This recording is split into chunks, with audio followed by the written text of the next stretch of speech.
So there are lots of things that we use to stay healthy. We take vitamins, we use chapstick, some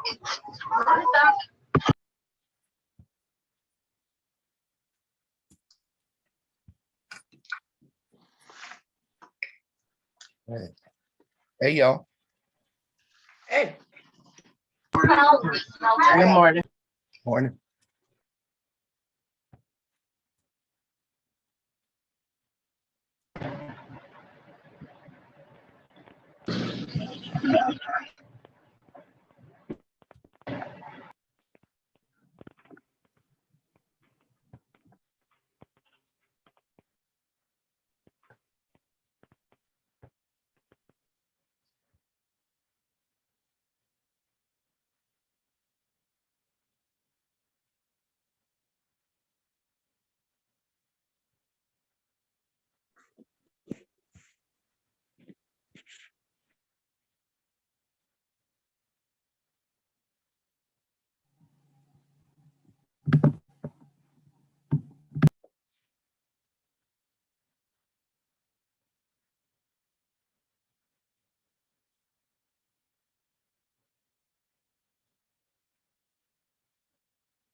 Okay.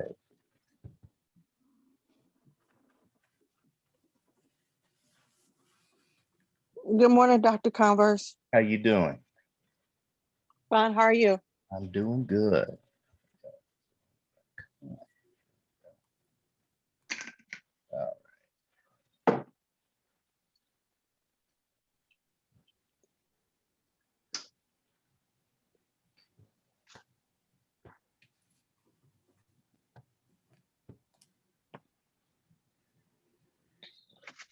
There we go.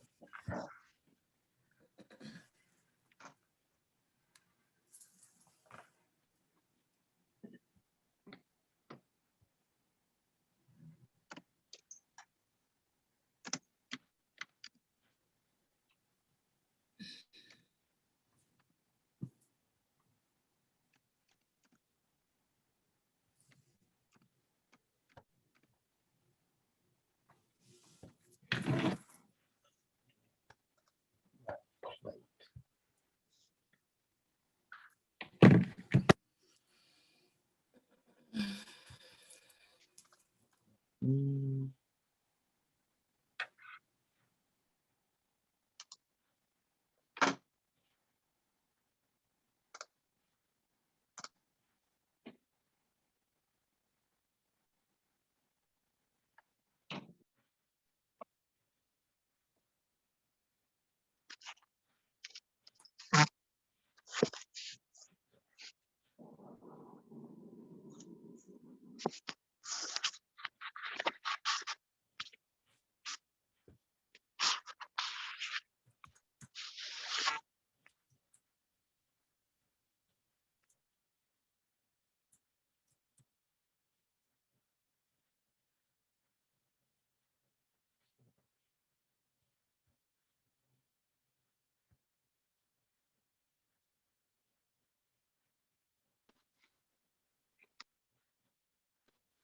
Can you hear me? I can. What's up? Okay. Hi, how are you? I'm doing good. I just want to make sure you can hear me. Yeah. Okay. All right, let's see. What's this? Here.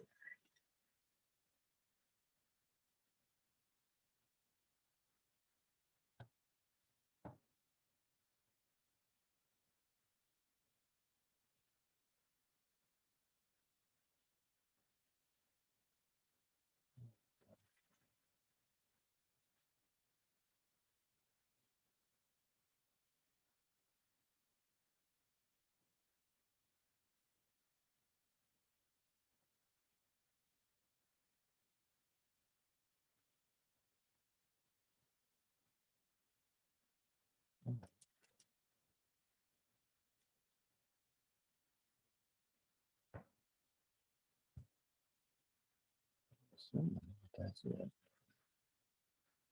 Okay.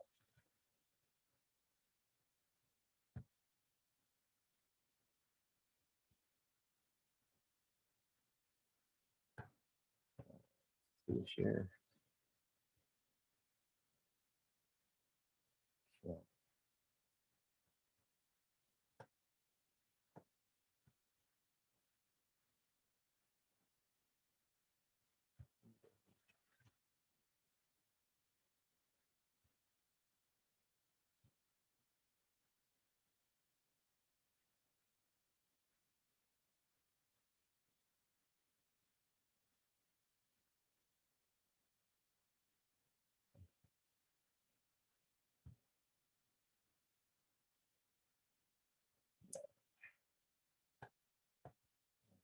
share.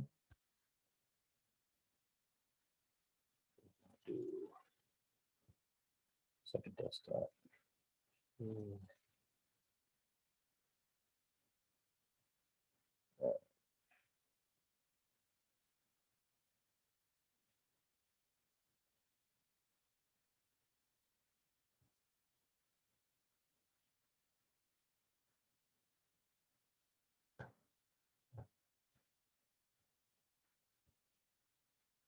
So today we're going to talk about vitamins and minerals and trace elements and why they're important in your diet and what they do in the body. And um, essentially, if we start off just with a discussion of water, all right, um, the reason water is critical for bodily function is number one, water is a liquid, okay? And because it's a liquid, that means that molecules that are dissolved in water can move. And if molecules can move around, they can do chemical reactions. And chemical reactions are critical for the body to function. Okay. The other thing that's important to understand about water is that water is a polar solvent, meaning a lot of stuff dissolves in water. Okay. Any polar molecules are going to dissolve in water.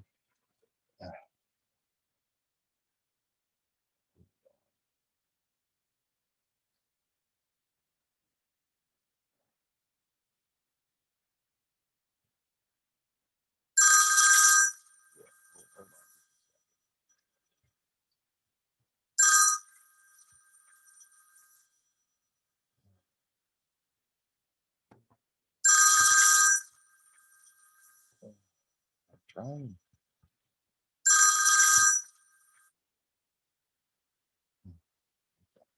All right. A lot of stuff dissolves in water, okay, which means a lot of stuff can chemically react in water. Recent. And the other thing about water, of course, is that water is a major part of our secretions, right? Our tears, our saliva, our sweat, even our mucus has a lot of water in it, okay? And we also, um, with water, have a lubricant, right? A lot of our internal organs have to have lubrication in order to function, and water serves as a perfect lubricant. Water also is important because water can absorb or give off a lot of heat without changing temperature very much, and that helps us to maintain our body temperature, which is critical for our survival, right? Because we don't maintain our body temperature, then what will happen is that our body temperature will either get too cold or too hot. And if that happens, then the tools of life, right, proteins, will start to shut down, and then we'll die. Once the proteins can't do their job anymore, the body can no longer function. Okay, so that's why water is absolutely required for life, right? Category 1, got to have the water in order for us to survive. That's why when they look at other planets, they always ask the question first, is there water? Because that means there could be life, right? All right, so what we want to do is we're sharing let's do, here we go. This.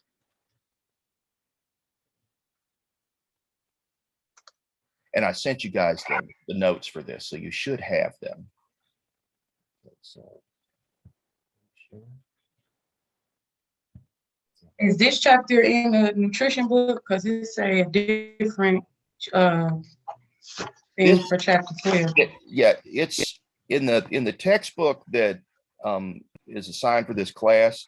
There is a chapter, okay, but this is actually pulled from a different text that I think covers it a little bit better.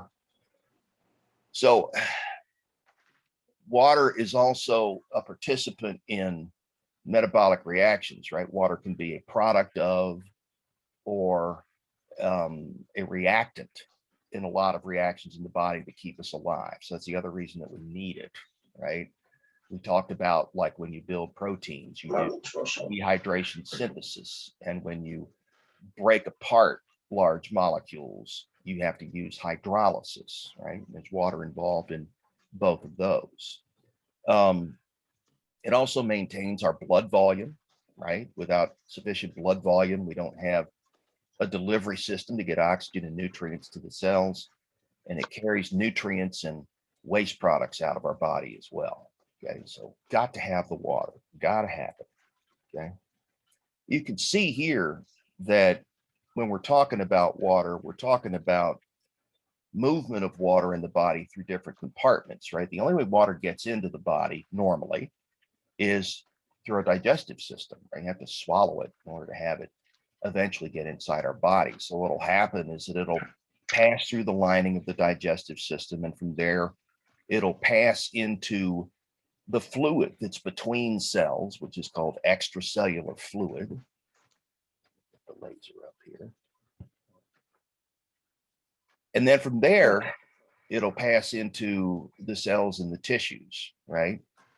The blood will deliver water to cells and tissues as well, okay? And water will go where the greatest solute concentration is located. So whichever solution has the most stuff dissolved in it, that's going to pull water to it. And that's a process known as osmosis, which is just the diffusion of water. And that's something that doesn't require any energy to happen. Okay. So how do we know when we need to drink, right? Your mouth, your hypothalamus, and your nerves will pick up those changes. The thirst response is going to lag behind our need for water, and you'll get symptoms of dehydration.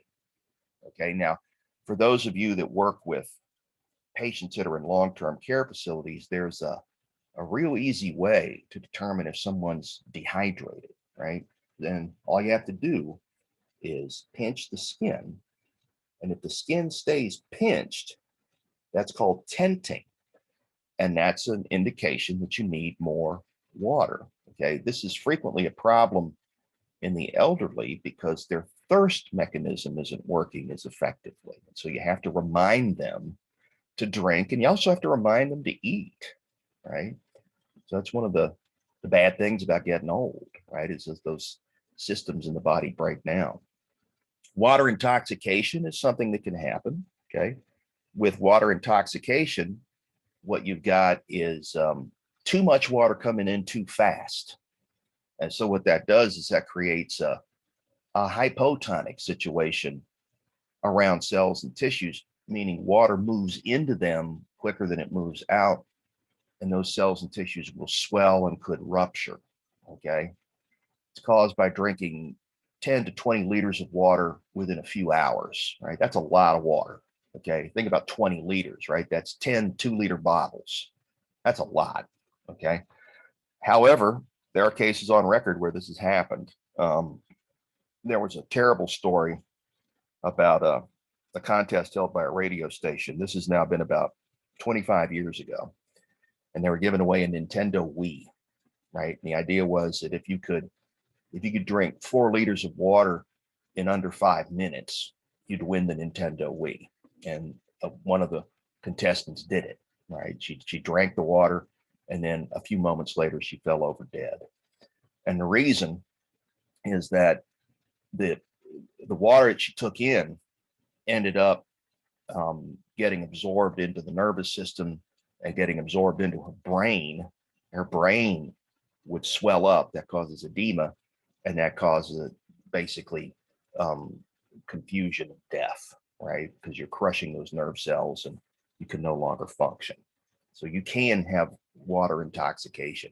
Every substance on the planet has a factor with it. It's called an LD50. That stands for lethal dose 50%. And that's the amount of whatever the substance is that you take in that'll kill half of the subjects taking it. Okay. Most of the LD50s come from animal studies, but a few of them come from human studies that are the result of poisoning. Okay. And they just take that data and they use it to compute the number. So poisons have a very low LD50, and stuff like water has a very high LD50.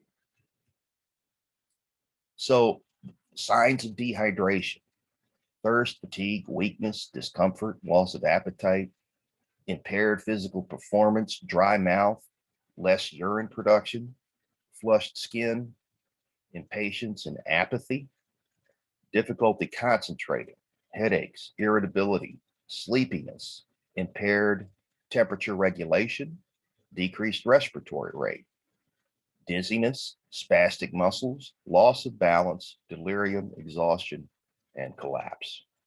Okay. You can go days and days without food. You can only last a couple of days without any water. You'll die. There's the percentage of water in some different foods, right? Fat-free milk, strawberries, watermelon, cabbage, celery, spinach, up there near 90%. And then, of course, you get down to stuff that is mostly hydrophobic, right? Like oils and lard, you're going to have like 0% water in there. Okay. That's why the butter and the margarine are so low. The oils and sugars are so low, right? And the stuff that has a lot of fat in it has a lot less water in it. Okay. So you get your water in your diet, and also by drinking it in beverages or as pure water. Now, you can see here, right, that the amount you take in, which is all through your diet, right, food and beverages, right, is added to by the amount that's generated by metabolism. Now you're thinking, what? Your body creates water, and it does. The production of water is one of the end products of burning fuel in cells, right? Carbon dioxide and water are two of the end products of pulling all the energy out of, say, a sugar molecule. Okay, so that's called metabolic water. And that becomes part of our total water. And then we usually have a balance between the amount of water we take in and the amount of water that we lose every day, right? So the total is between 1.5 to 3 liters ballpark, okay? And the amount you lose should be approximately the same, okay? You're taking in more water than you're losing, then you're going to become hypotonic or edematous. You'll start to swell up, right? You'll see puffiness, say, in the limbs, in the face, okay? And if you're losing more water than you're taking in, then you're going to be dehydrated, right? And that'll be the tenting and the other symptoms that we talked about. So you can see here, normal water loss is the bulk of it's coming through your kidneys, right? So that's half to 1.5 liters. Okay. Your skin, you'll lose between half a liter and a liter. Okay. Your lungs, about a third of a liter, and your feces, about 100 to 200 milliliters, depending on whether you're constipated or whether you have diarrhea or you have normal stool. Okay. So the bulk of it is being regulated by your kidneys. Now, your kidneys can deal with too much water coming in because they can clear the extra water and you can lose it in your pee, right? But they can't really do much for you being dehydrated, right? The kidneys can't create water. They can hold on to the water you got, right? But they can't create the extra water that you need. That's why dehydration, especially in the very old or the very young, is very dangerous. Okay. It's dangerous in the young because the body's surface area is greater than the body's volume. And it's dangerous in the old because they have very little water to begin with, right? And so when you have water balance, that leads to electrolyte balance, and that's going to cause problems with cell function, with muscle contraction, with nerve transmission. Okay. And that's why you see the symptoms that you see. Okay? You have to have that normal fluid environment, both inside and outside the cells, for them to do their job right. The needs for water are going to vary. 2 to 3 liters per day is normal. Okay. It helps physical and mental performance. It allows the kidneys to properly function, the heart to properly function. Okay. Um,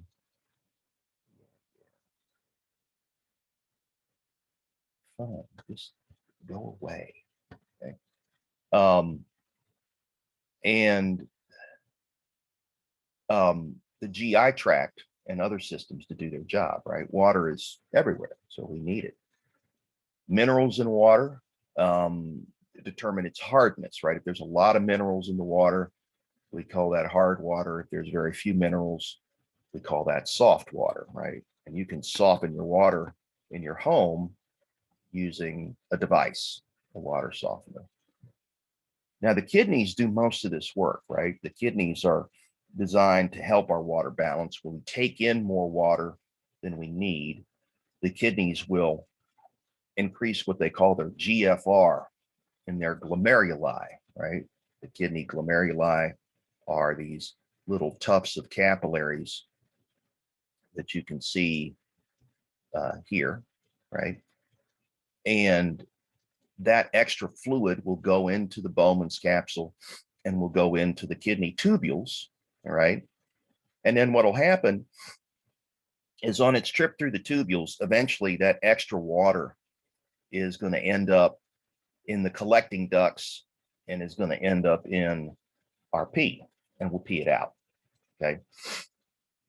In the event that we're taking in less water, right, then what the kidneys will do is retain more water as it produces your urine, and your urine will be very concentrated. So in that case, when you're dehydrated, your urine takes on a very dark color and looks anywhere from dark yellow to even orange in some cases.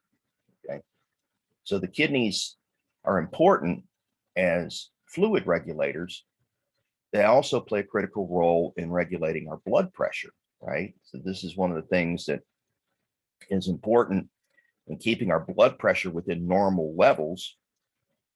If there's too little fluid in our blood, then we don't have adequate volume in our blood to perfuse our organs, right? There's not enough juice there to get to the tissues to keep them alive.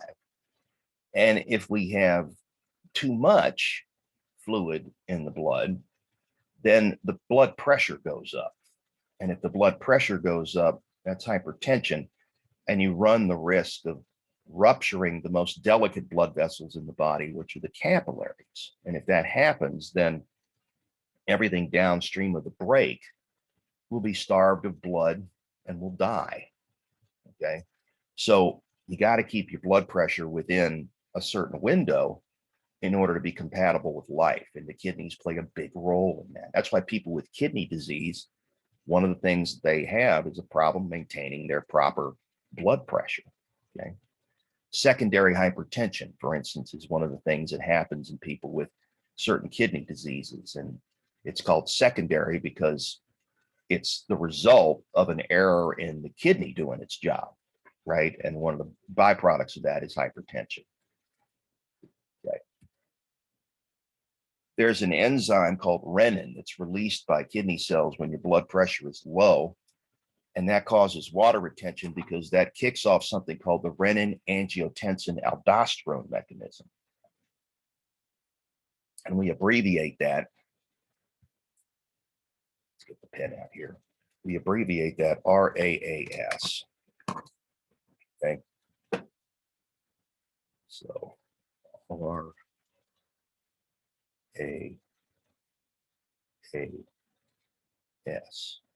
Okay.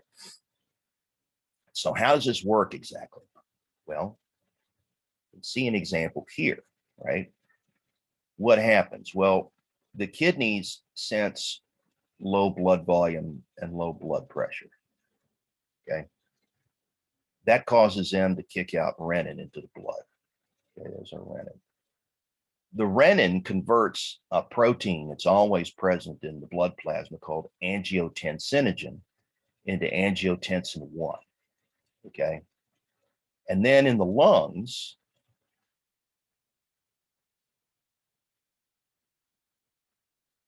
here, the kidneys up here.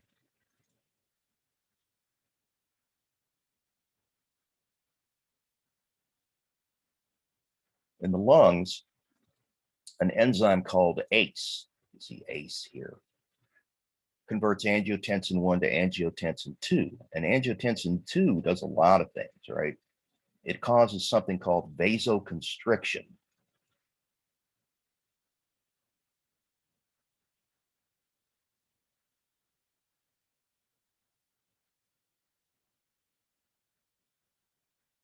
Vasoconstriction is when the blood vessels choke down on the blood they carry, and it causes the blood pressure to go up. Blood pressure goes up. Okay. The other thing the angiotensin 2 does is it promotes the production of ADH and aldosterone. Okay. ADH is a hormone that's made by the posterior pituitary gland, and it causes the kidneys to retain water. Okay. And aldosterone is a hormone that causes the kidneys to retain more sodium, and that causes the kidneys to retain more water because the water chases the sodium back into the blood. And so both of those things are also going to raise your blood pressure. Okay. Hold on for just one moment.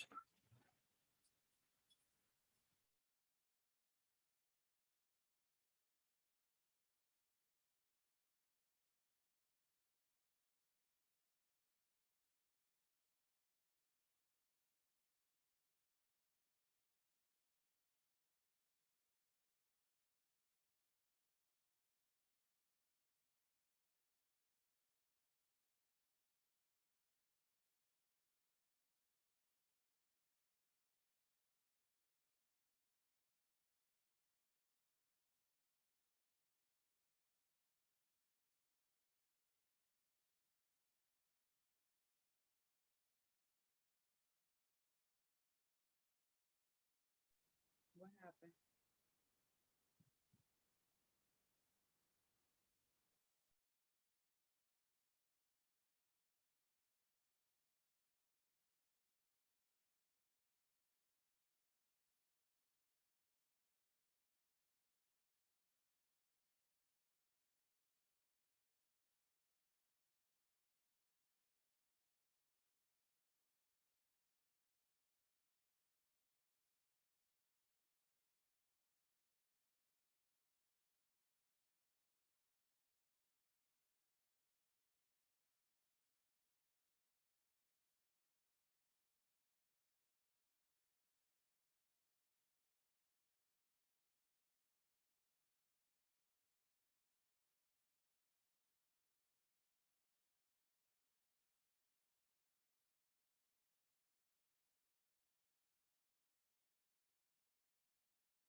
take care of a couple things. Okay, so what happens when the ADH and the aldosterone are created, all right, is that we hold on to more water at the level of the kidneys, right? So we retain water. You can see that here, right? Retain water. And that increases our blood volume, right? And that's going to increase our blood pressure as well. Okay. So that's for a blood pressure drop. Okay. That's going to, all those things are going to cause your blood pressure to go up. Now, sometimes what happens is that people, they end up having hypertension for other reasons. And so one of the ways that we can take care of their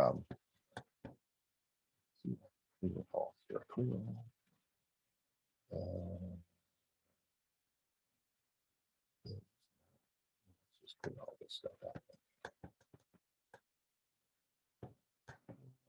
Let me do that. Oh, shoot. Okay. Oh, I know why. Okay. All right. So one of the things that can happen is that people can have hypertension for other reasons other than kidney problems. And one of the ways that we can control their hypertension is to give them two different classes of drugs. And one is called an ACE inhibitor. Okay. An ACE inhibitor blocks the action of angiotensin converting enzyme. And when you do that, you don't get any of this other stuff happening, right? That all gets blocked. And the result of that is that your blood pressure is going to go down. Okay. The other thing that we can give you is a class of drugs that are called diuretics. Okay.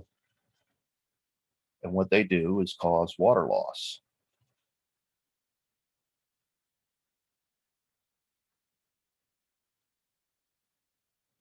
And that will also reduce your blood pressure, right? And you want to keep your blood pressure within, I mean, typical blood pressure that you want to have is like upper limit's like 120/80. Okay. If you're above that, you're hypertensive. And the danger there, of course, is you can burst those capillary beds, and you also put a big strain on your heart. Okay. And you become more likely to have a heart attack or a stroke or an embolism, which is where a blood vessel will burst. If it bursts in the brain, you'll have a stroke. Burst in the heart, you could have a heart attack. Okay. So that's where those drug classes come from. Okay. All right. 2/3 of our fluid is inside our cells, and the fluid that's inside our cells is called cytoplasm.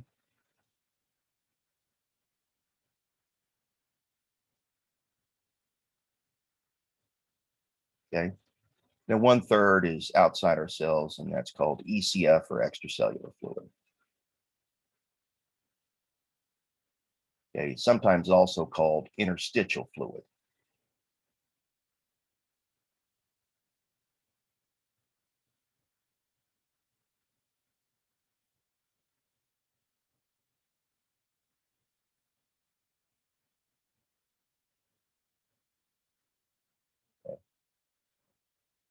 One of the things that also happens in water, and why water is important, is that when you throw salt into it, it forms electrolytes.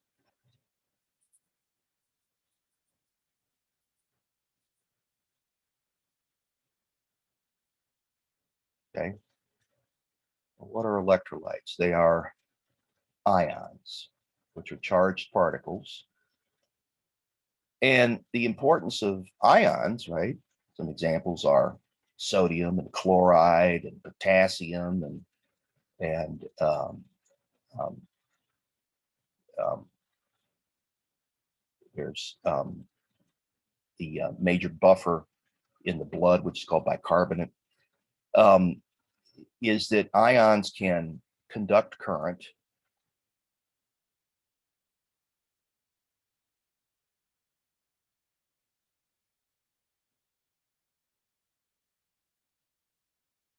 Okay.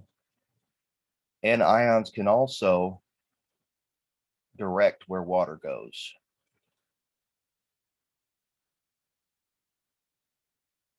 Direct water, H2O, okay, through osmosis, okay. What's the other? It says conduct what? Current, Okay. electrical current, yeah. So one of the big cations in the body is sodium, okay. The other big cation is potassium, right? And together they're responsible for something called membrane potential, which is sort of a stored energy in the membrane, kind of like the stored energy in a battery, which is used by the cell to do transport, right? To move material across the cell membrane that it needs and to get rid of stuff that it doesn't want, okay? The idea that it can be used to conduct current, right? Conduct electricity, that's important in nerve and muscle function, especially. It's important in every cell, but nerve and muscle function is especially, okay? So it helps muscles contract, function FXN for abbreviation. It helps muscles contract and helps nerves send signals around the body, okay? So that's, again, one of the nice things about water, right? Is you throw these salts in there and you get these electrolytes, and these electrolytes can do all these wonderful things, okay? Electrolytes attract water. Electrolytes are really both inside and outside the cell. Different electrolytes are outside versus those that are inside, right? The big electrolytes outside the cell here are sodium, oh Lord, sodium, okay, chloride, calcium, okay, those are the big ones outside the cell. Inside the cell, you got them down here, right? Potassium, magnesium, phosphate, sulfate, okay? Cell membranes allow some of these ions to come in, allow some of these ions to go out, okay? And that's important because the cell has to have across its membrane, if this is the cell membrane, double the phospholipid bilayer, right? Under normal, what they call resting conditions, the inside of the cell is negative and the outside of the cell is positive, right? And so that's like the stored energy in a battery, right? And then what happens when we allow the positives and the negatives to meet up is that's current flow, right? So let's get an eraser in here. Erase pen. Oh, yeah. Well, undo that anyway. All right, I'll draw it again. Okay. So there's our membrane. There's our positive. There's our negative. Okay. And then when we eraser, there we go. When we have a, oh, not the whole, oh, it's not gonna do it. I'm gonna have to draw it. Hold on. Okay. When we have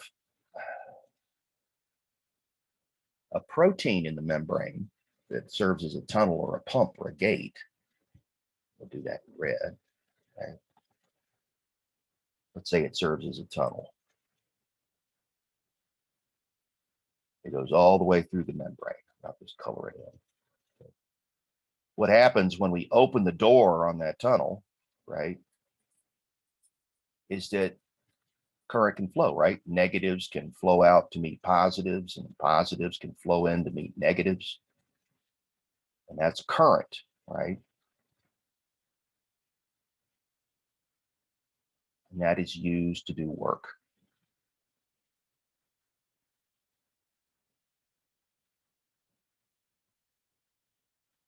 Okay.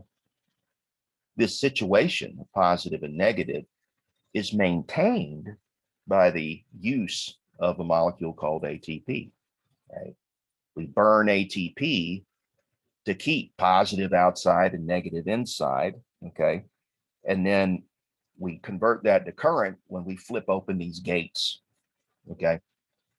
And then we're able to do stuff like transport,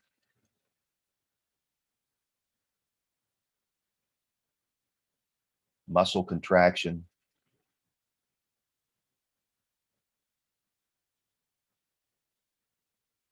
nerve transmission,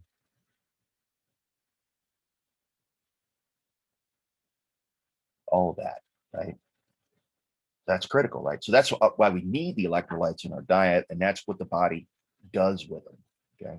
That's how it's used, okay? All right, so bounce over here. Okay. Boom, boom, and boom. Here we go. Water dissolves salts and follows electrolytes. And again, this is the following electrolytes. This is the idea behind osmosis, okay? This is a process called osmosis. Okay, and you can think of osmosis as water chases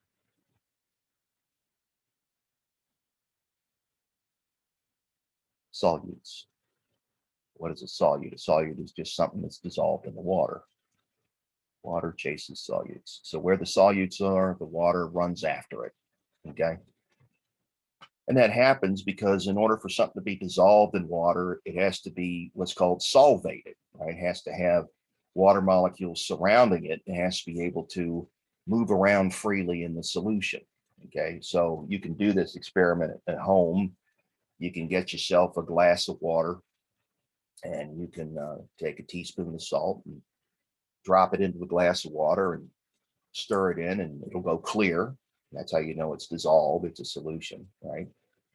And you can keep doing that and doing that and doing that. And eventually you're going to get to a point where you're going to throw the salt into the glass and it won't dissolve. It'll just sink to the bottom and stare at you, okay? And that's a point that's called saturation.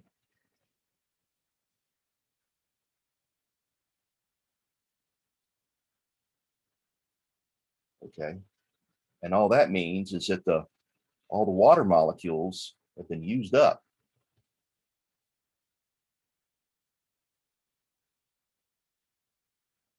Dissolving all those other ions, right? Those other salts. And so there's nothing left.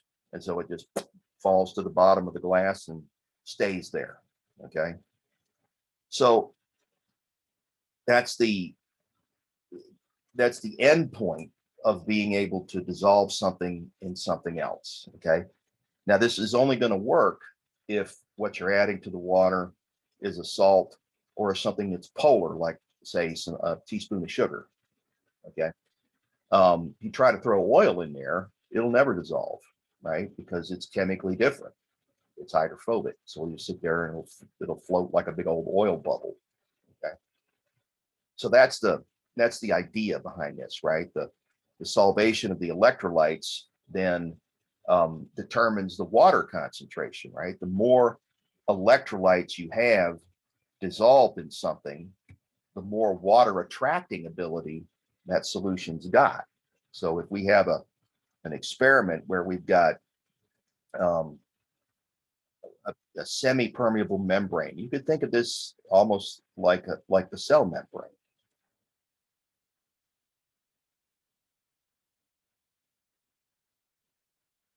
Okay. Okay. We start out with solutions of the same concentration. What'll happen is that the movement of water from right to left and left to right will be the same. So the fluid levels won't change. And then if we were to take some solute particles and add them to this side, that would cause the water concentration over here to drop. Okay, there's less water per unit volume here than there is on the left. And so what will happen then is that the water will move more rapidly from left to right than it will from right to left. I'll put a dotted line in there. Okay. And the fluid level will rise until you get to a point where the pressure on the membrane counteracts the osmotic pressure that's produced by the solutes that are in the little chamber B here. Okay. And that's what we call a new equilibrium. Okay. So that's exactly what happens in your cells, right? If you've got a cell, like this could be a red blood cell, right? And then you throw it into what we call an isotonic solution, the rate of water moving in and the rate of water moving out is the same. So isotonic, right? If I throw that red blood cell into pure water, that's a hypotonic solution.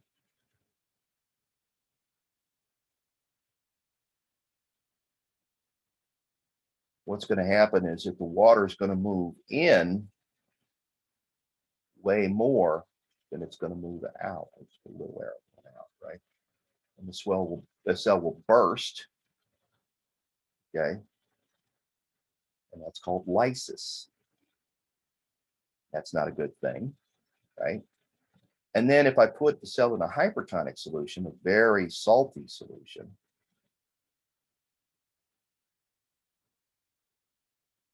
what will happen is that the cell will shrivel up. It'll dehydrate because the water is going to move out much quicker than it's going to move in. Okay. In both of these situations, the cell dies. Okay. That's no good, right? So what we want is the situation here in the middle, isotonic, right? So the body works real hard to maintain our fluid and electrolyte balance. And that's the primary job of the kidneys,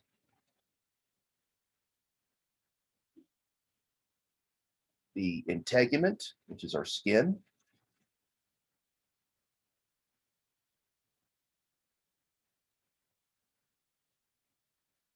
and to a lesser extent, our GI, our digestive system. They determine our fluid balance, right? How much you're going to lose depending on how much you're taking in. And you got to keep that at an isotonic level or else the cells are going to die, right? This is why if you need fluid replacement in your blood, you go to the hospital, we don't just put an IV of pure water into your vein because we'll kill you, right? If we did that, we would create a hypotonic situation, right? The cells would burst and the hemoglobin would be released and it would clog all those capillaries and you would die, okay? So instead, we give you something that's called NS or normal saline.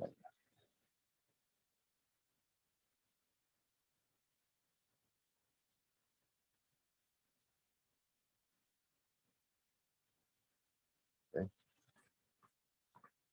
All right. Now, pH balance is just as important, right?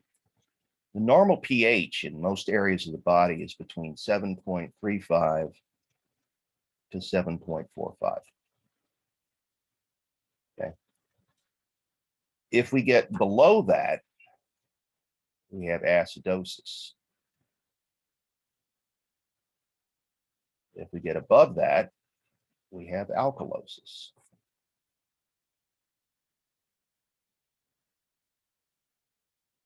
Okay. If we don't do anything about either of those situations, you die. Okay. So how does your body deal with changes to pH that happen as a result of your diet, your activity level,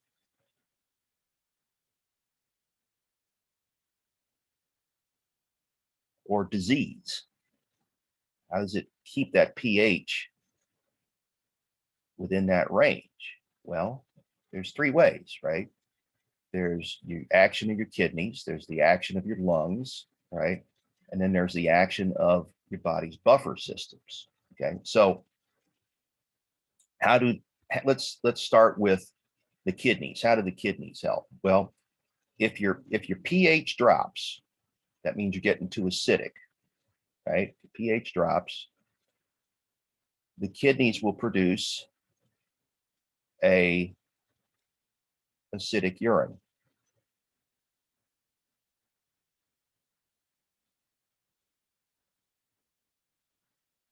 Okay. If pH rises,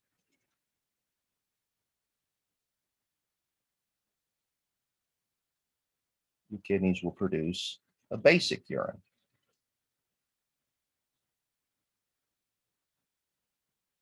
So basically, you're losing or keeping whatever you need to get the pH back to this value. All right. How do your lungs do it? Well, if your pH drops,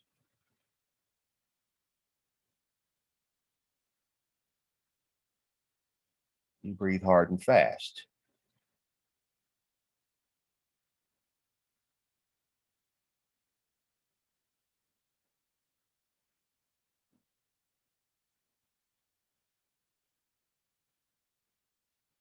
Okay. If your pH rises,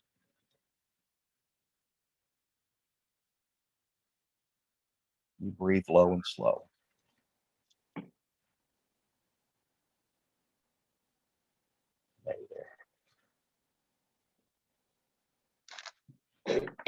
Now you might say, well, why? Well, it has to do with something called bicarbonate. Okay. You have in your blood plasma a molecule called bicarbonate. And when your pH drops, all right, then what you want to do is you want to get rid of CO2. Okay. So get rid of CO2. Get CO2 out. Because CO2, when it dissolves in water, forms carbonic acid, right? Forms this stuff. And carbonic acid causes the pH to go down, right? And then when the pH goes up, you're breathing low and slow, and that's to keep more CO2.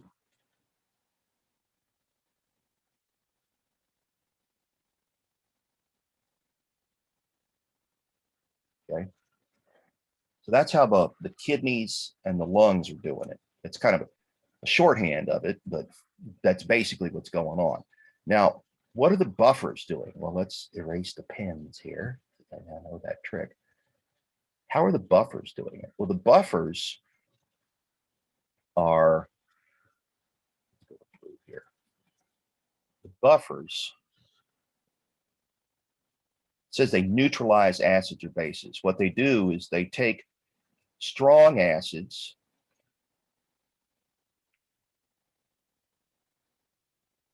and bases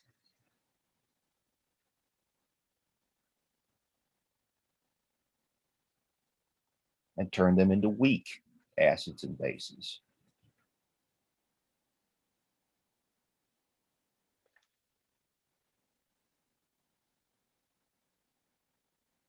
Okay. A strong acid and base has a big effect on pH. Big pH impact. Okay. Impact. And a weak acid and base has little pH impact.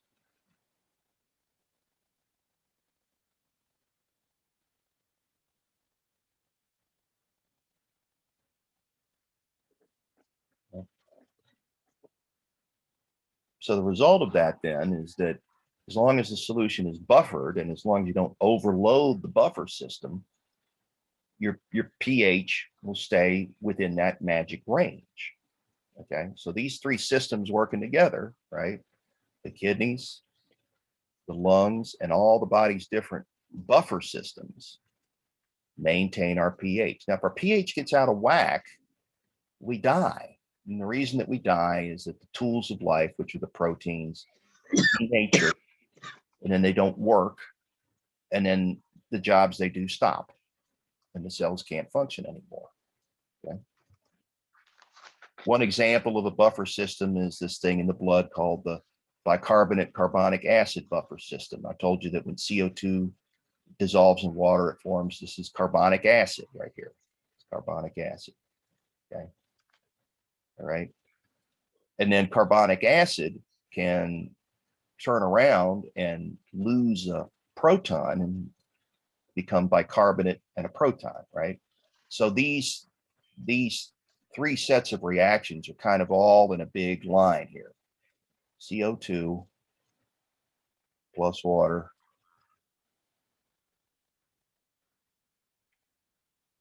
gives you, I'll do the double-headed arrow here, carbonic acid,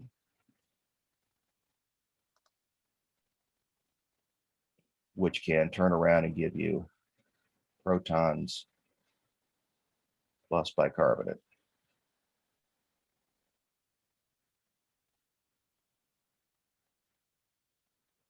Okay. So this is one of the ways the body deals with your pH, by changing the rate at which you breathe. Okay. When you breathe real fast, right, then the CO2 over here is leaving. Okay. And what will happen is that all these chemical reactions will shift to the left to try to fill that hole, which means what? Well, a free proton here represents a drop in pH, right? But if the free protons start to disappear because this reaction is shifting to the left, then the pH is going to go back up, right? When we do the other thing, right, when we turn around and we take a pH that's too high, right? Let's get the eraser out here. Take a pH that's too high.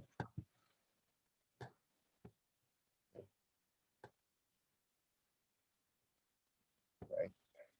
We breathe lower and slower. Okay. We breathe lower and slower. So the amount of CO2 here goes up, which means ultimately that the amount of protons is going to go up, and that's going to cause the pH to go down. Okay. So that's the idea behind chemical reactions, that if you stress them on one end or the other, they'll try and work to make the ratios the way they were before. Okay. So that's what's going on with respiration.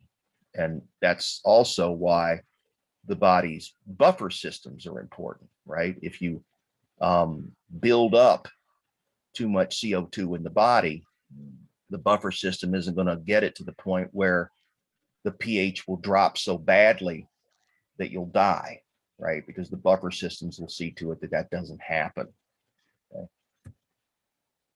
So you can see here our mineral distribution, right?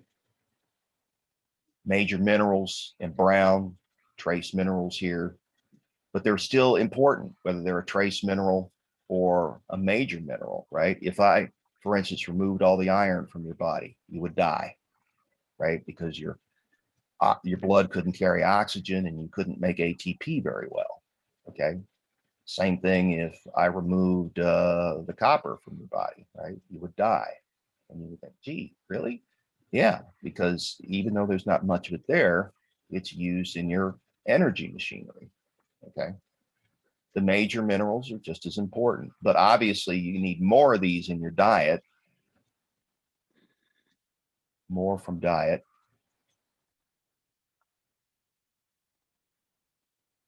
Than the trace minerals, right? Trace minerals are easy to meet the recommended daily allowance for, okay? Sodium, what does it do? Well, it's important in acid-base balance. It's important in nerve and muscle activity. And it's the main cation in extracellular fluid. And it's the big player in membrane potential.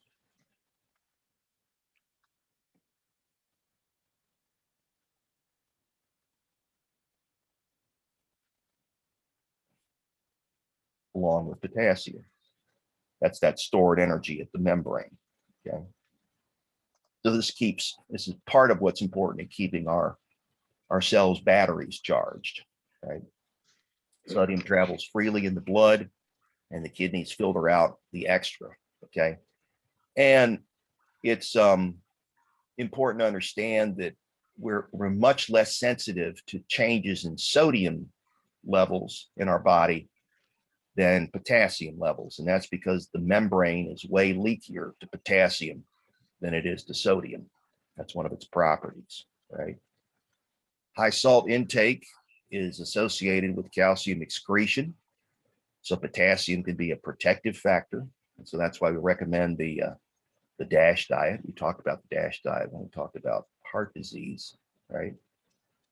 Food sources that have sodium in them include processed and snack foods, right? They also have reduced potassium.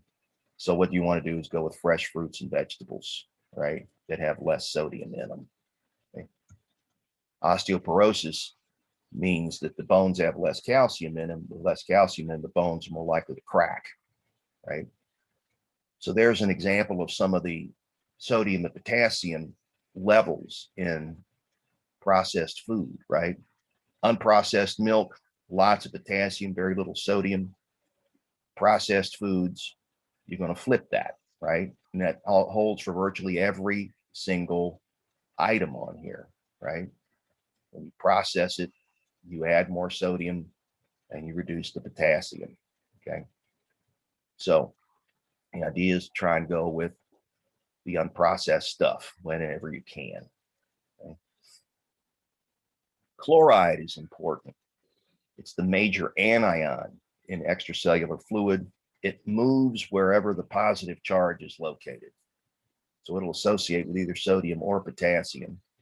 And it's important in fluid and electrolyte balance because it's a solute. So where there's a lot of chloride, you'll pull water towards you. And it's also an important part of hydrochloric acid. Hydrochloric acid, you also know, is stomach acid.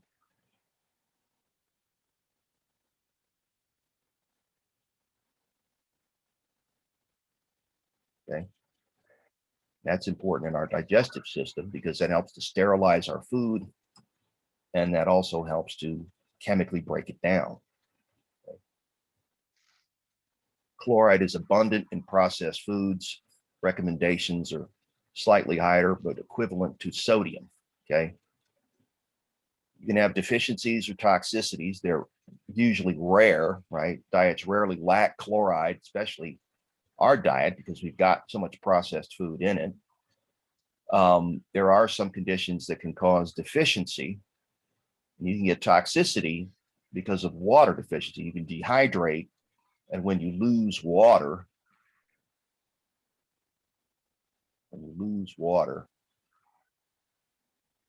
all your electrolyte concentrations go up.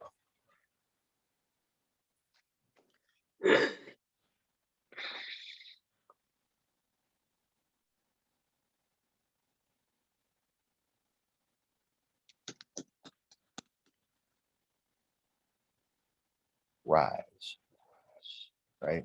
It's just like if you were to take a glass of Kool-Aid, right? And just set it on your counter and let all the water evaporate, right? What you'd be left with is basically the stuff that gives the flavor to the Kool-Aid, right? It would be very, very concentrated, okay? And that's what's happening when you're losing water, okay? So when your electrolyte concentrations rise, then you end up with hyperchloremia, okay? Roles in the body for potassium: maintains fluid and electrolyte balance, maintains cell integrity, and aids in nerve and muscle function, okay? Remember that when we drew that model of the cell membrane, right, we had mostly positive outside and we had mostly negative inside, right? So outside, the players are sodium, calcium chloride. Okay. And inside the players are potassium and bicarbonate.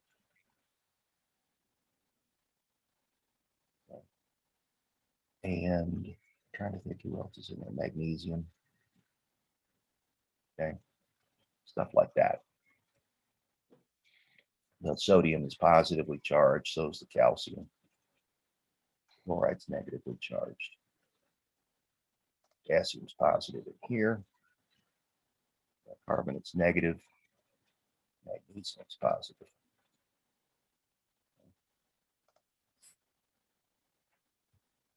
Too little potassium. Get an increase in blood pressure, so hypertension. Sensitive to salt. You get kidney stones. You get bone turnover, right? Irregular heartbeat, muscle weakness, and glucose intolerance. Okay. Potassium toxicity, too much potassium. Overconsumption of potassium or supplements can cause this. Certain diseases can cause it, particularly kidney diseases or endocrine disorders. Okay. And it can stop your heart if you inject it into a vein in high concentration, right? So kidney disease is a major player, right? Kidney and endocrine disease.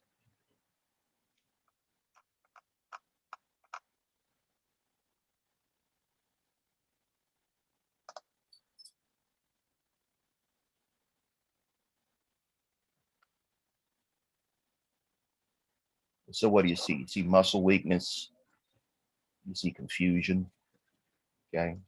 You can see irregular heartbeat, right? All of that from too little potassium. So there's some potassium levels in different foods, right? The big players have the biggest bar going to the right. And you'll see that most of those are vegetables, okay? For instance, right? Down here, you got squash, right? You got soybeans, artichokes, right? Pinto beans, okay? You got potatoes over here, okay? Bananas, good potassium, right? You always see athletes eating bananas, right? You wonder why the bananas, and that's for the potassium, okay? And then watermelon's not bad. Right? A lot of water in watermelon, of course. Milk's got a fair amount of potassium in it, okay? And anything milk derived, like yogurt, even certain cheeses, okay? So those are your potassium levels. Calcium. We need calcium to help mineralize bone, make bone hard, but we also need it for blood clotting, muscle contraction, and nerve function, okay? So it's not just a matter of making your bones strong, okay? So adequate intake is going to allow a healthy skeleton early in life and minimize bone loss later. Most of our calcium is in our bones and our teeth, okay? So it serves as a calcium bank. Really, your skeletal system, one of its roles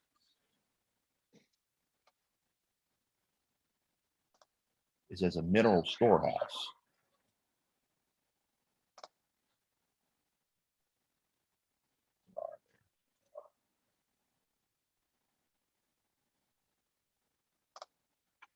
Right?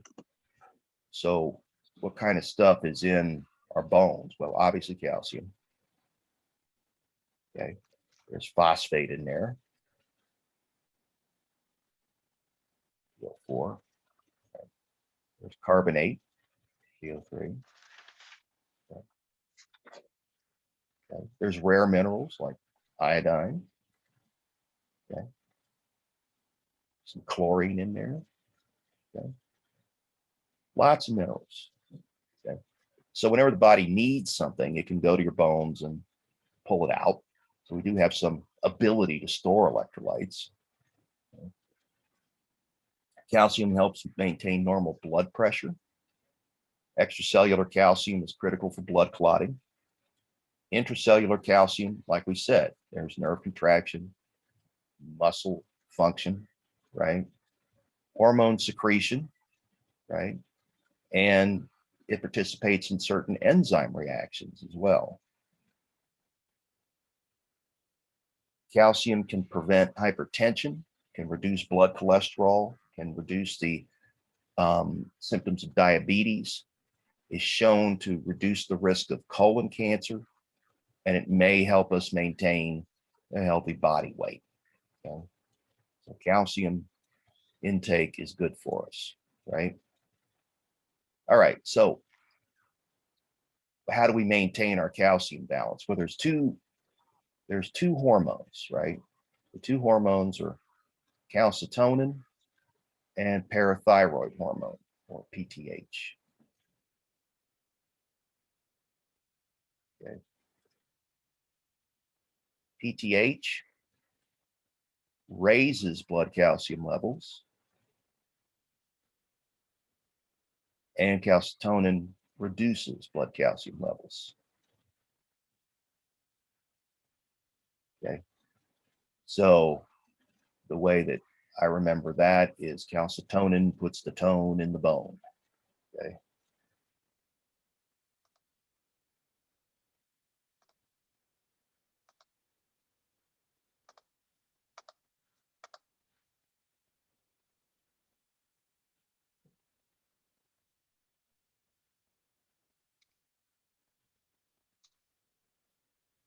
And that's nice because it rhymes.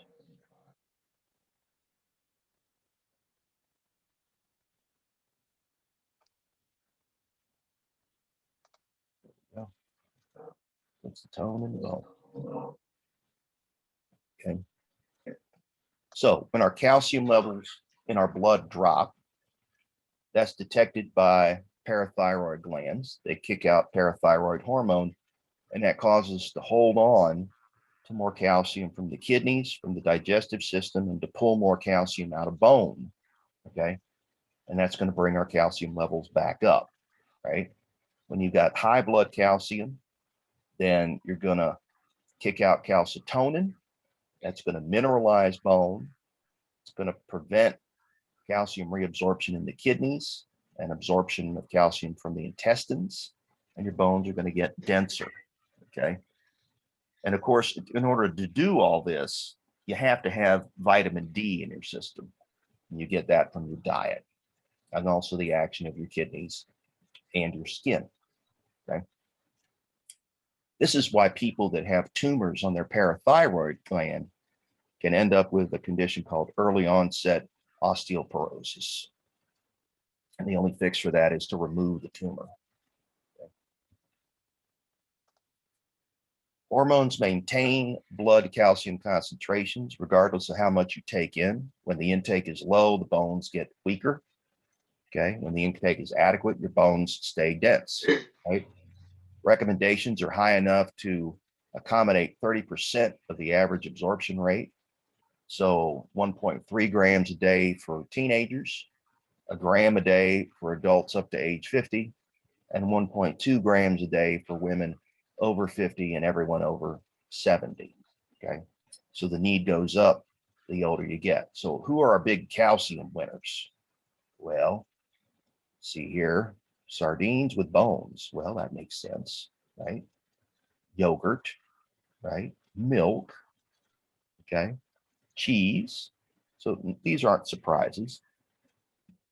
Some that are surprises, though, are, let's see here, let's see if they list them. I don't think they're not listing the green leafy vegetables. It's interesting. Okay. But things like kale and spinach have quite a bit of calcium in them too.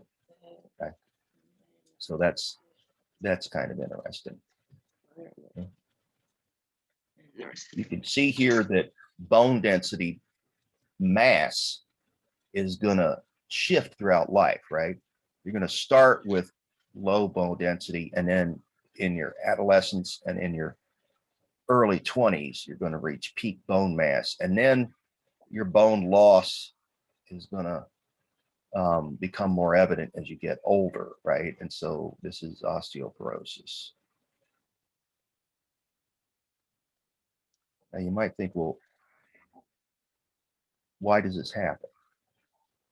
Why do our bones just get less dense? And it's primarily because the osteoblasts, which are the bone builders, the osteoblasts die.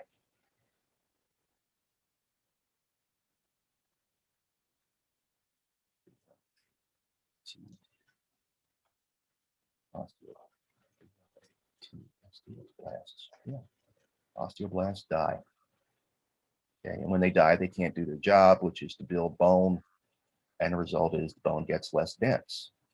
Okay, you might think, well, that's awful. So how do we slow the process down? And the answer is number one, diet, which means, make sure that you get your calcium and your vitamin D.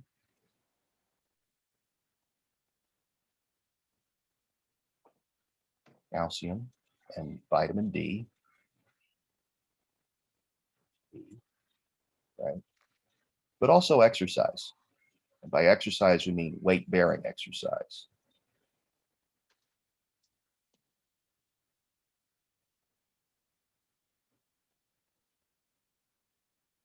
Okay. And the reason for that is that when you exercise, the extra pressure applied to bone results in more osteoclast activity. So you have fewer osteoclasts, the ones you've got still are working harder, and your bones will stay denser longer, right? There's nothing you can do about losing bone mass over time. I mean, that happens to all of us, and that's because the older we get, the more cells die than get regenerated. And that's just ultimately what kills us, kills everybody, right? But that's why the bone loss is there. Phosphorus is the second most abundant mineral in the body. Hydroxyapatite crystals are in bone and teeth, and that has phosphate in it. What does it do? What's part of ATP? It's part of our buffer system. It's part of DNA and RNA. It helps transport lipid in the blood, and it's part of cell membranes, right? So this is a major structural component in the body, right? Deficiencies are usually pretty unlikely with a balanced diet. Best sources are protein-rich foods. We are what we eat, right? Minimum amount, it's gonna be 4 grams. Toxicity is rare. So who's high in phosphorus? Liver. I know a lot of people don't like liver. I like liver, but liver, that could be beef or chicken liver. Yogurt, high in phosphorus, right?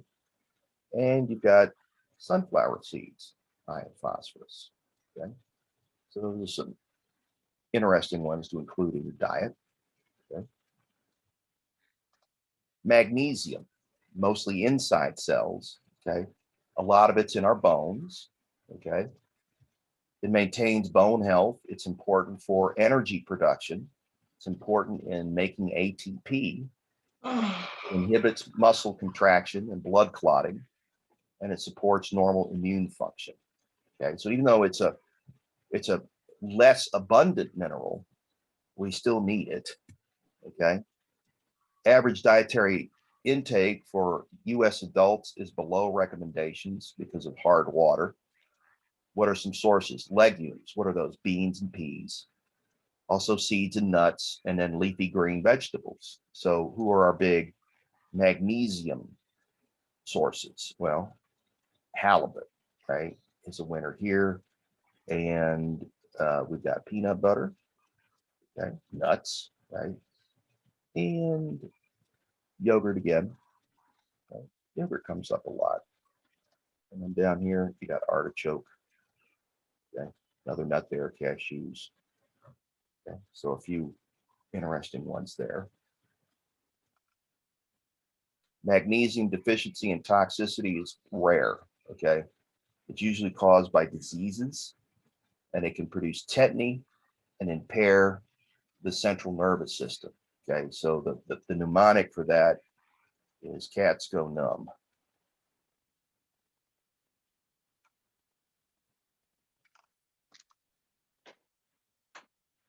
Okay, you might think, well, what does that mean? It stands for convulsions, arrhythmia, tetany, spasms, and numbness. Okay. Hypertension, it's a protective factor against that. Toxicity is rare, but can be lethal. Okay. And the recommended daily allowance is going to apply mostly to non-food sources as well. Sulfate, get it from our food and beverages and our protein intake because it's part of methionine and cysteine, which are amino acids that have sulfur in them. No recommended intake. The normal protein intake normally covers that. Okay, osteoporosis. This is apparent later in life because the osteoblasts die quicker than the osteoclasts do. The osteoclasts are the bone dissolvers. The osteoblasts are the bone builders. And so what you end up is something called pathologic fracture.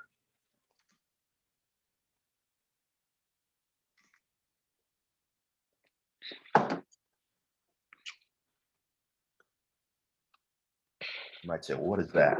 Well, that's where you break a bone when you shouldn't, right?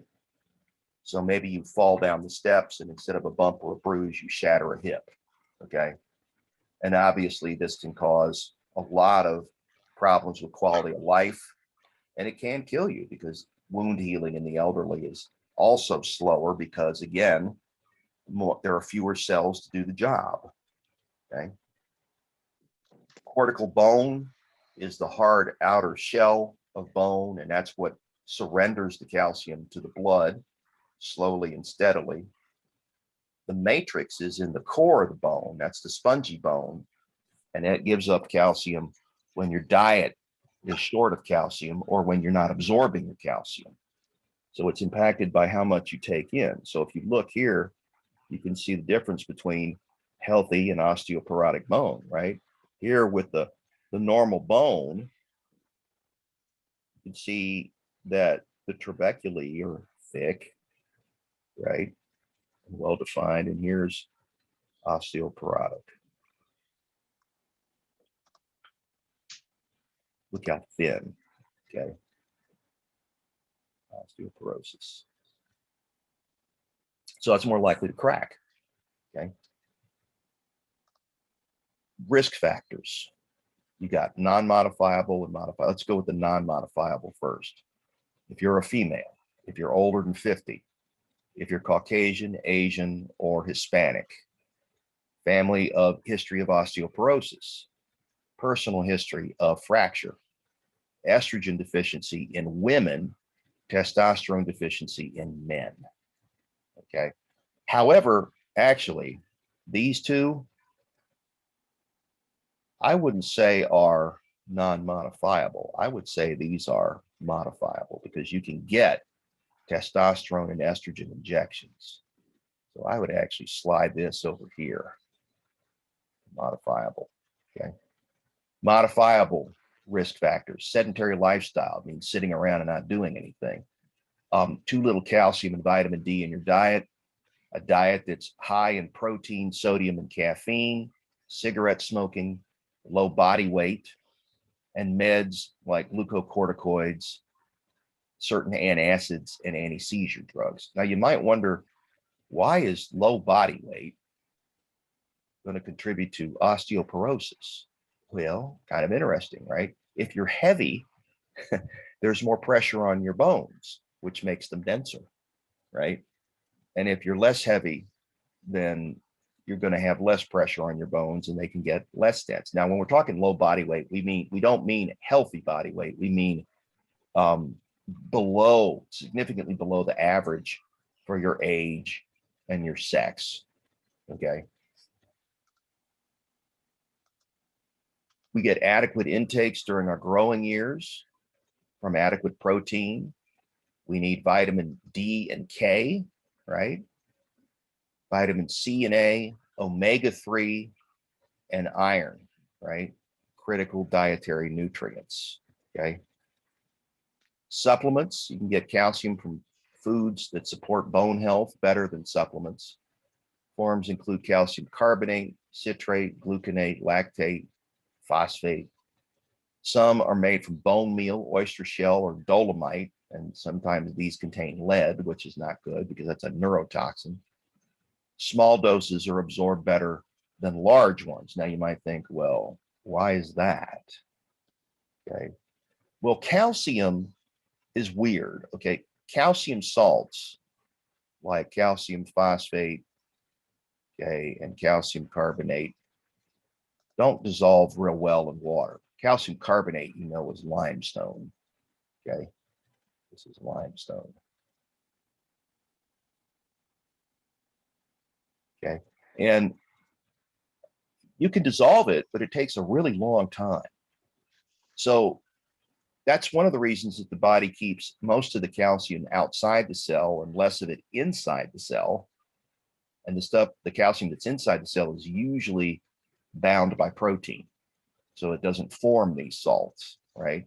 So if you take this big whopping dose of calcium in your diet, you're probably going to end up just creating these salts that don't dissolve, and it'll probably a significant amount of it's going to pass out through your feces. Okay, so you won't do yourself a lot of favors there, right? So that's a unique property of calcium, is that it forms salts that just don't like to dissolve real well. Okay. Okay. So that brings us to the end of this block. Let's take 10 minutes and then we'll go into trace minerals. Okay. So here that.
Mhm.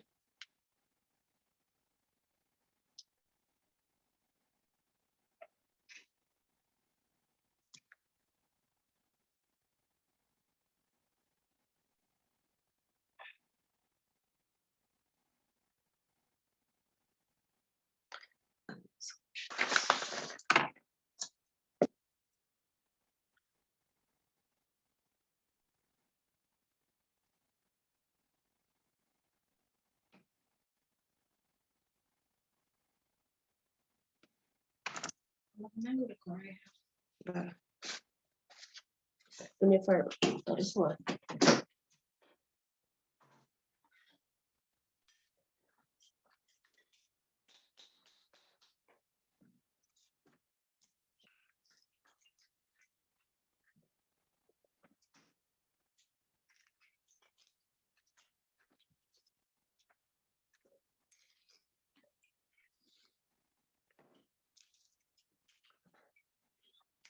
Somebody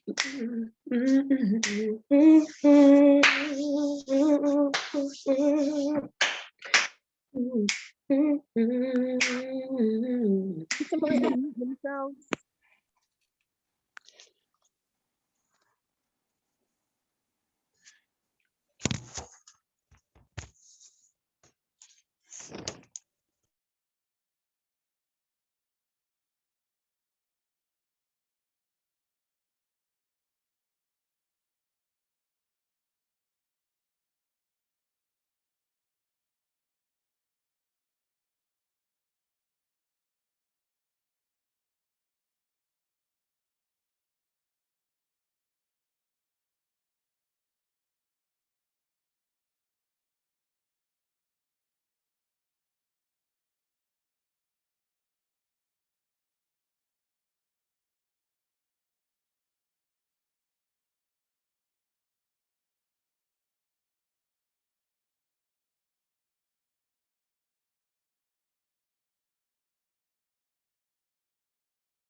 Yeah, just to Let people know that we're good. that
Okay. So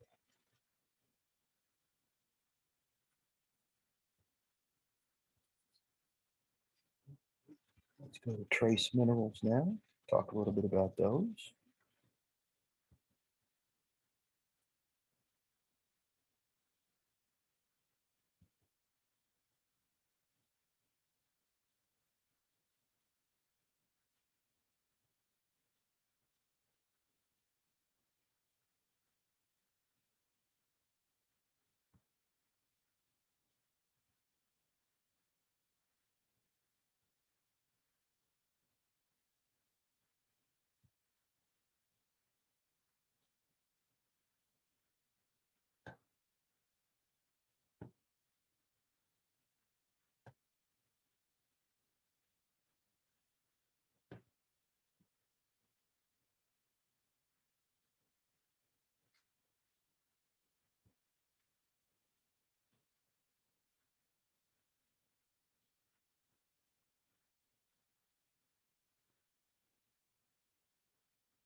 There we go. All right.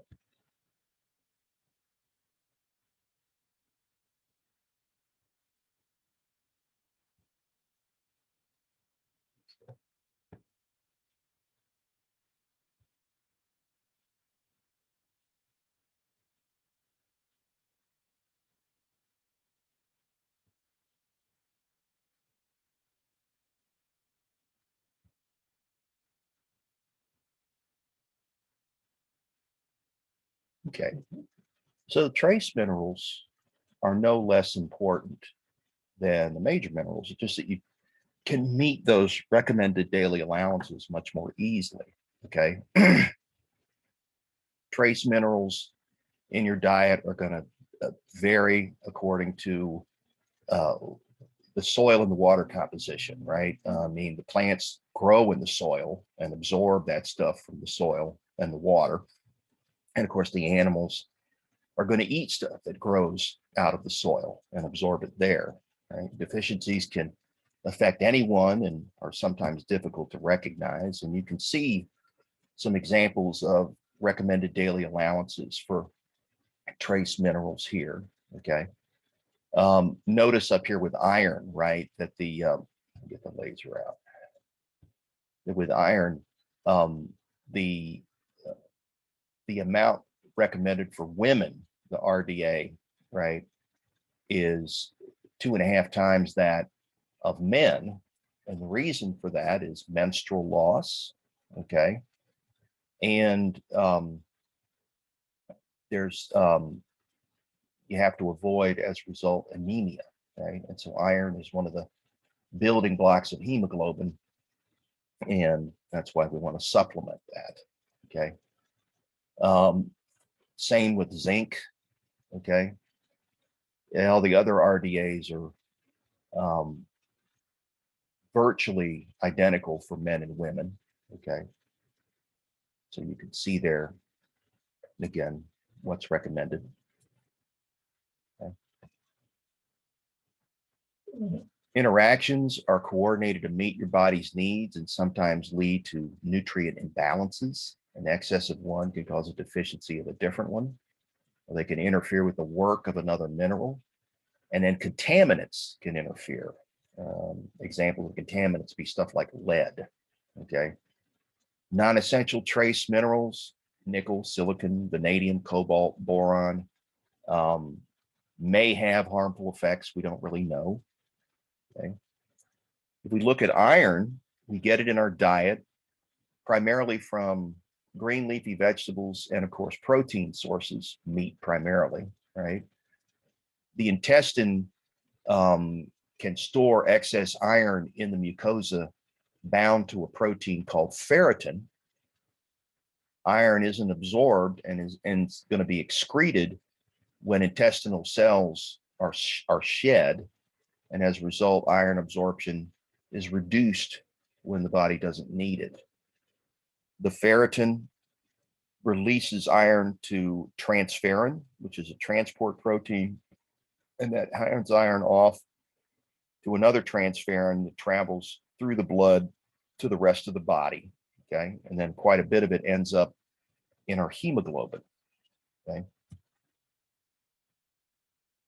Heme and non-heme iron are different, right? Heme iron is going to be iron inside a heme prosthetic group, okay? It's a little sort of spider web looking organic molecule that holds the iron in its center. And that spider web is made out of mostly carbon and nitrogen and hydrogen, okay? So if you look at meat, 40% of the iron in meat, fish, and poultry is heme bound, and the other 60% is non-heme, okay? And all of the iron in plants is non-heme, okay? So heme accounts for 10% of our iron intake, but is well absorbed, right? Where non-heme is 90% of our intake, but is less well absorbed, okay? So if you really want the payoff for your iron intake, you want to stick to a meat product, right? Transferrin delivers the iron to your bone marrow and other tissues. Iron gets stored, complexed with either a protein called hemosiderin or ferritin. And we try to recycle as much iron as we can, and that regulates our iron balance, okay? There's a hormone called hepcidin that aids with this. So you can see how the iron moves around in the body, right? We get the iron into our blood from our digestive system, okay? That's how we get all our minerals, is we eat them, right? Some is delivered to myoglobin in muscle cells, and that serves as a way for muscle to sort of store oxygen when it doesn't get enough in a pinch, okay? Bone marrow takes that iron and puts it into hemoglobin, and the red blood cells store the excess iron in ferritin and hemosiderin. Okay. So hemoglobin carries it, ferritin and hemosiderin carry it, right? And then iron containing hemoglobin carries the oxygen in our body. We lose some if we bleed, right? And then the liver and the spleen tear apart red blood cells, box the iron up into transferrin, and store the excess in ferritin and hemosiderin. Now, you might wonder, why does the iron always have to be complexed with a protein in the body? And that's for the same reason that we need to be careful about what we do with calcium. Okay. Iron will very easily form a compound called iron oxide, and you know that better as rust. Okay. And rust does not dissolve in water. All right. It just sits there. So if you end up oxidizing your iron, you lose your iron. Right. So we have to be very careful about how we move the iron around and trying to keep it in solution. Okay. Even small blood losses can cause a deficiency, and the deficiency can develop in stages. The iron stores diminish, and that can be the result of the action of the ferritin in the serum. We can have a decrease in the transport of iron by transferrin, and we can have hemoglobin and crit values drop as a result. Okay. So all of these things, one leads to the other, right? Iron deficiency anemia is essentially the production of red blood cells that don't have enough hemoglobin to effectively do their job. Okay. So you get low hemoglobin concentrations, and the symptoms include pallor, weakness, and failure to thrive, right? So you can see here how the normal blood cells and the blood cells in iron deficiency anemia are processed, right? In iron deficiency, without the iron, the hemoglobin synthesis is much less, and there's fewer red blood cells, and they're smaller, and they're pale, which means you're not carrying much oxygen around the body, right? When we're looking at normal development, right, you've got these erythropoietic stem cells in the red bone marrow, right? They start hemoglobin production, DNA synthesis will eventually slow, the nucleus will eventually be ejected. We will form a cell called a reticulocyte, and that'll enter the blood and develop into a red blood cell, which has only hemoglobin and an enzyme called carbonic anhydrase and another protein called spectrin inside it. And everything else is just cytoplasm. Okay. And that's why red blood cells only last 120 days in circulation before they have to be broken down and recycled. So what happens with iron deficiency? Energy metabolism breaks down. Neurotransmitter synthesis breaks down. So mental productivity and work capacity drop, motivation drops. And you can get a condition called pica, in which you crave non-food substances like clay. Okay. Hereditary hemochromatosis is a genetic condition that causes iron overload. Okay. Signs: transferrin saturation and serum ferritin. Characteristics of the condition: redness. Okay. The treatment is targeting hepcidin activity, but actually dealing with the iron overload. What we do is we recommend blood donations, but that blood cannot be used in surgery, right? We have to take out the excess iron to avoid toxicity. Okay. Chronic disease, heart disease can result from excess iron, all right, due to the presence of free radicals, which are molecules that run around inside cells and ruin other molecules by stealing electrons from them. It can increase the damage to tissues as a result of free radicals, and they contribute to cancer. And iron poisoning can be the result of too much iron in your system. Okay. Where do we get our iron? Meat, fish, poultry, legumes, which are beans and peas and eggs, and rich sources from flour and grain. Iron cookware will contribute, right? And you can see here the big sources, right? So let's get the pen out. So look at those clams, canned clams, lots of iron. Let's go with blue. Okay. Canned clams. Okay. Beef liver, there's our liver. Parsley, okay. You could probably throw spinach and kale in there too. Okay. Hold on just a second.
I just happen to think, because I'm going to be taking the midterm today. Yeah. I'm still just studying now.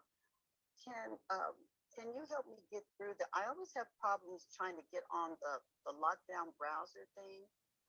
If you're not in a lunchtime or with a student, or I could call you back if you give me a time, help me get that part of it. I wanted to take it, I wanted to start it around 3 o'clock, but I thought I'd install the lockdown browser thing now, but I always have problems with that thing. Okay. I don't know why. I'm in difficult. class right now, so why don't okay, no why don't problem. we do this at 1:30? Okay, I'll call you back at 1:30 then. Okay, thank you.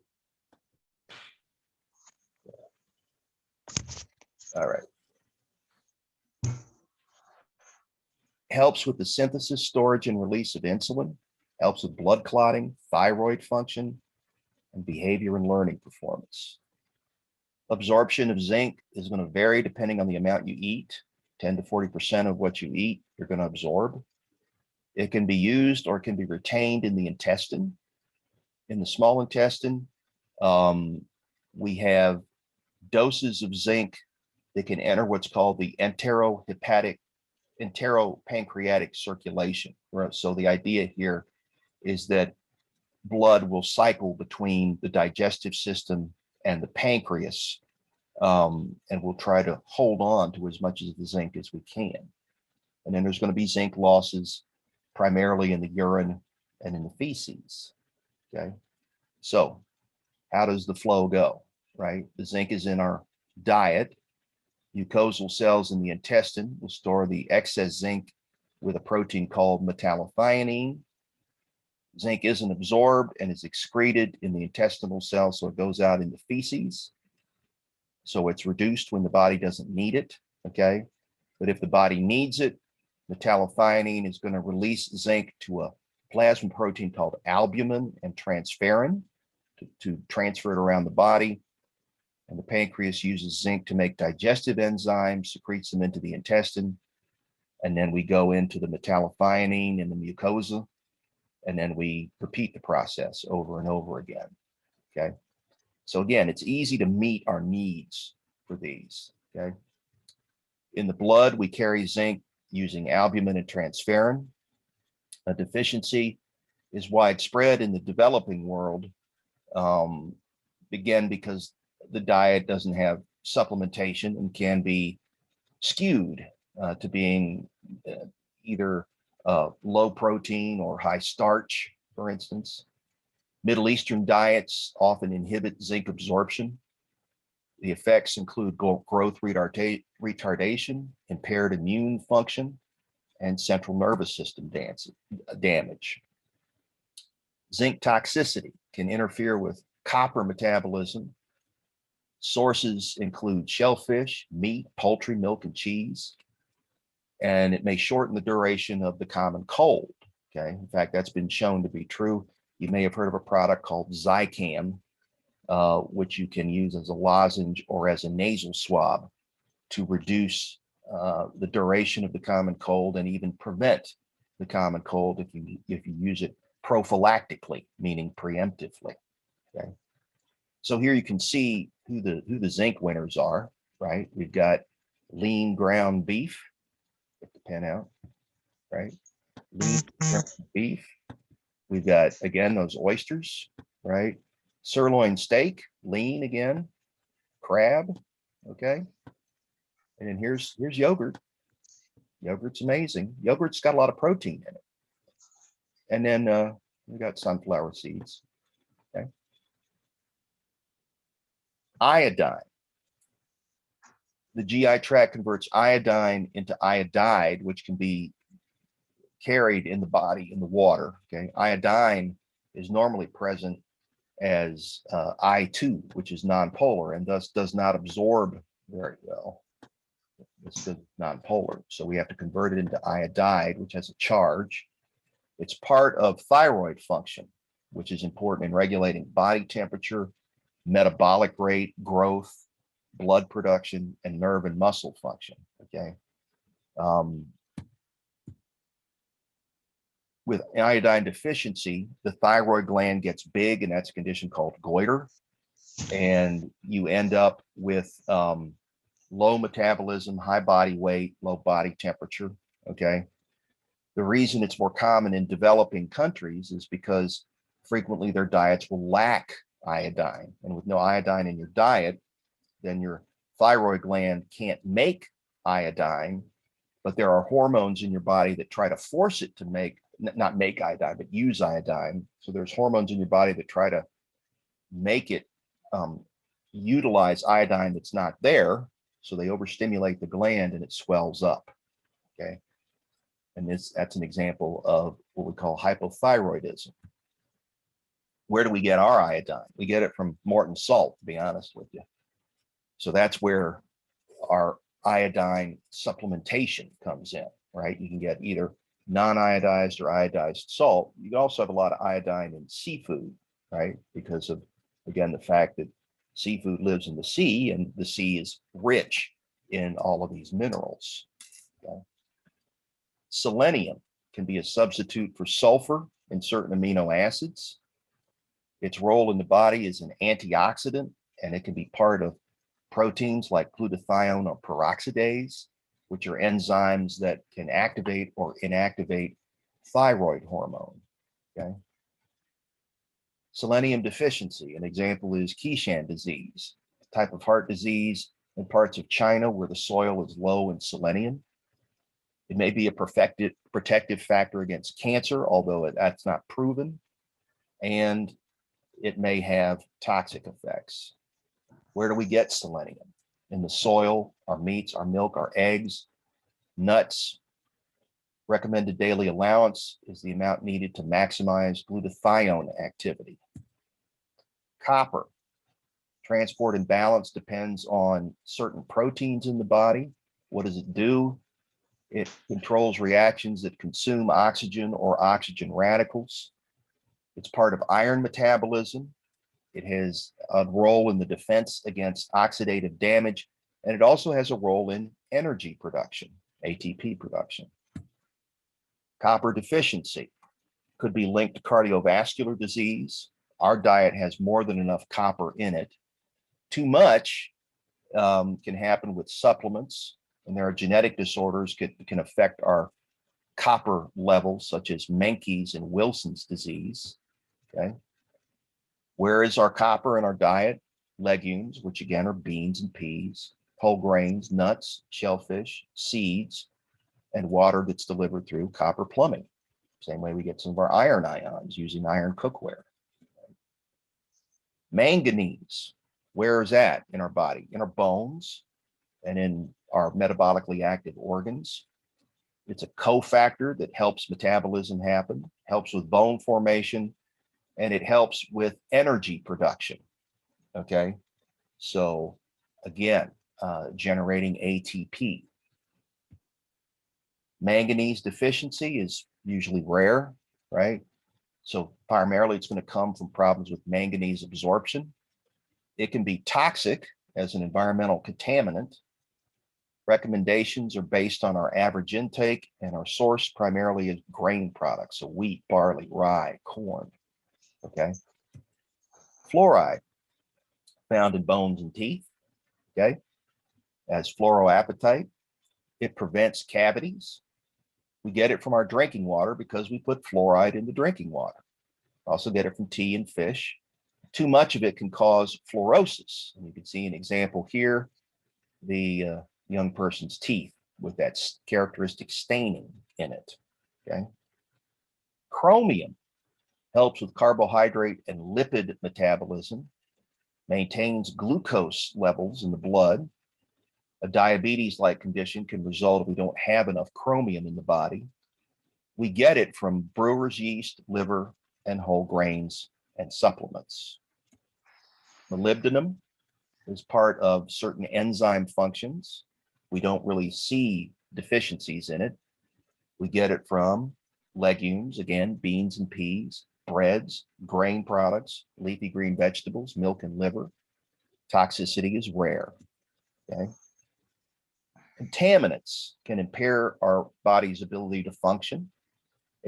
The big ones are heavy metals, okay? Lead, mercury, and cadmium. And what makes these dangerous is that they're frequently nonpolar, and they can go right through the membranes of the body and even get into the nervous system. Okay, lead is indestructible, and it can displace nutrient minerals from the areas they normally occupy. It can damage the nervous system. Okay, it can lead to reduced IQ and impaired nerve function. Mercury is the same way. It's a neurotoxin.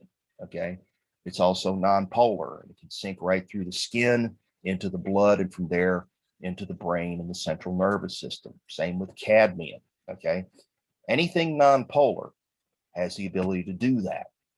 Okay, remember that nutrients work together.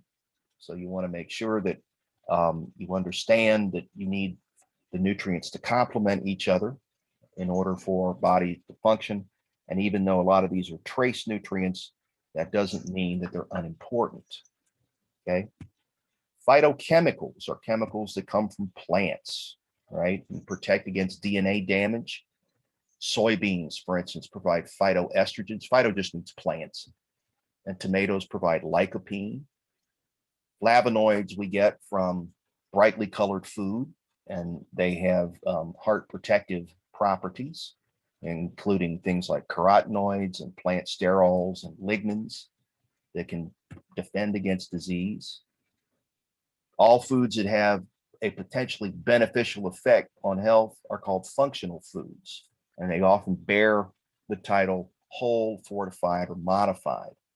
And they have characteristics similar to drugs, where long-term consumption may be necessary for them to do their work. Okay, so you can see examples of where we get these phytochemicals. Just the watchword here is look for stuff that's brightly colored. Okay, blue, green, orange, red. Okay, yellow, and that's going to have your good stuff in it. Okay. Research on safety and effectiveness is still in progress, right? Does it work? How much is in the food? Is it safe? Is it healthy? That's all stuff that we don't know yet. We're still working on answering it, okay? So those are your trace minerals and elements, okay? All right, so I know I kept you a little over time today. I apologize for that. but I've sent you the notes for this. And then I'm also going to send you what's called a My Plate assignment, where you're going to get a diet plan for an individual, could be yourself, could be a patient. Okay. And you'll fill that out and then you'll get that to me. The My Plate assignment is going to be due in, I think it's next week. We'll check. Look real quick. Pull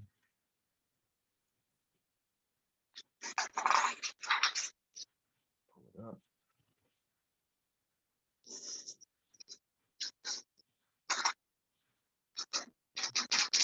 Seriously? Again? No, okay. Let's go. Yeah, it's due next week. So I will send that to you along with the podcast for this chapter. Okay. And I just got the final exam score from one of the students. So I can go ahead and I'll post your exam scores today.